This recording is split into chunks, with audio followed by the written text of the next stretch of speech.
And when you see this craft and you're inside, was there any indication that there was an area that they would use to control it, to pilot it? Was there a pilot seat? There were 3 seats. They sat around, the reactor was in the dead center of it, and then equidistant around there were 3 seats. And that's all.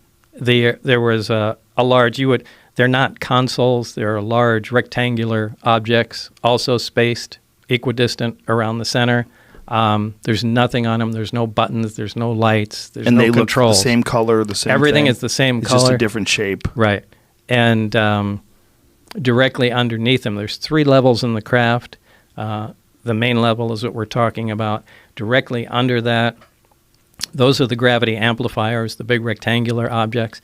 Underneath them are the gravity emitters that look like, for lack of a better word, a trash can hanging on a pipe. 3 of those.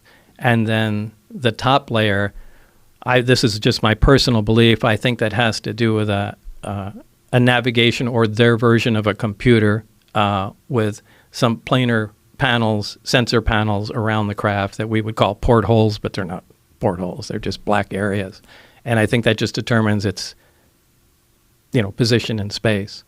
But I physically was in the center section, and I stuck my torso in the bottom section and hung upside down so I could see how the gravity amplifiers were positioned. What is the roughly the size of this thing? I don't remember from being there, but after all this stuff was over, I had John Andrews, a guy from the Testers Model Corporation, and we sat down and tried to figure out from what I saw and known sizes of things, and we came up with 52 feet in diameter. And so I think that's fairly small. Yeah, so I think that's a reasonable guess. Now, you said there's 9 of them, and you got a brief glimpse at the other ones. How were they different?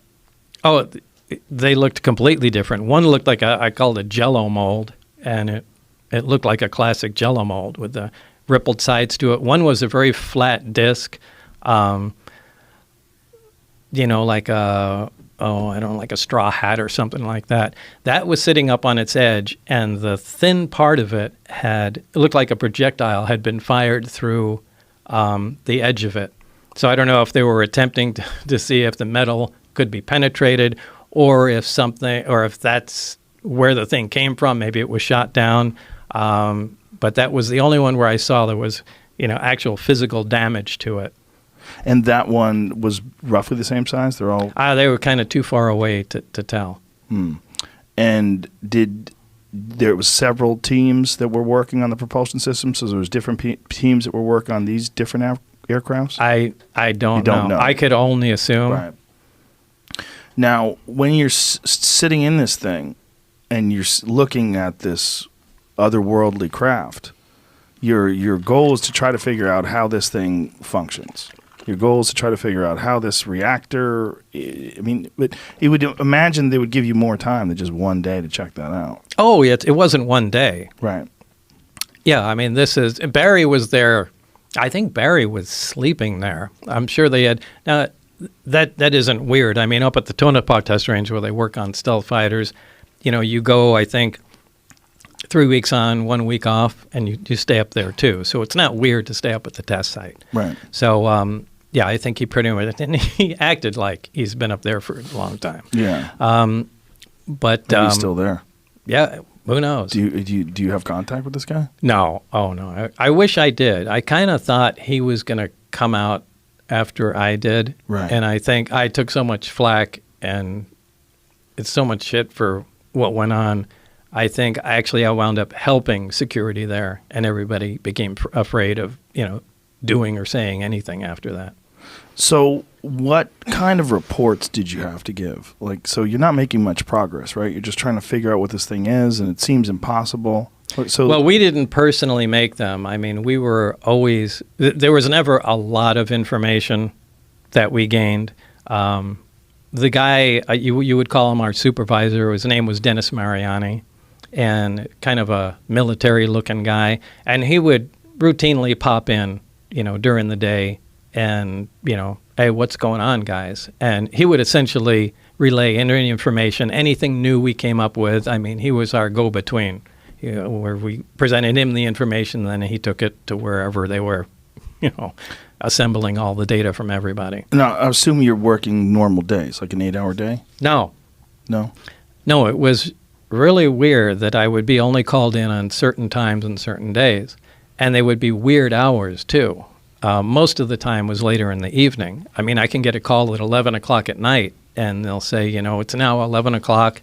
By 11:45, you need to be at the McCarran terminal, and, we'll let you know when we have more information. But what did you do while you were there? If you're looking at this object, this reactor, and you can't figure out what it is or how it works, other than the fact that it works on this element that we don't even know about. Sure. I mean, the thing was what you do with anything. If you're trying to analyze it, all you can do is perform tests. And all we did is try and come up with every kind of test we possibly could. I mean, we tested, it violated a lot of what we thought was impossible to violate. I mean, one of the first laws of thermodynamics, I mean, essentially any machine, any device that operates always makes extra heat. Nothing works at 100% efficient. Even the headphones you're wearing, anything that takes power, some of that power is going to be converted to heat, and it's just wasted.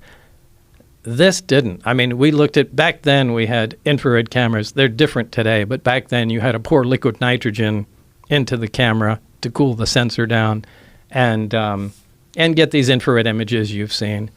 But it never got, no matter what the load was on the reactor, it never got above the ambient temperature, which is impossible. I mean, you're,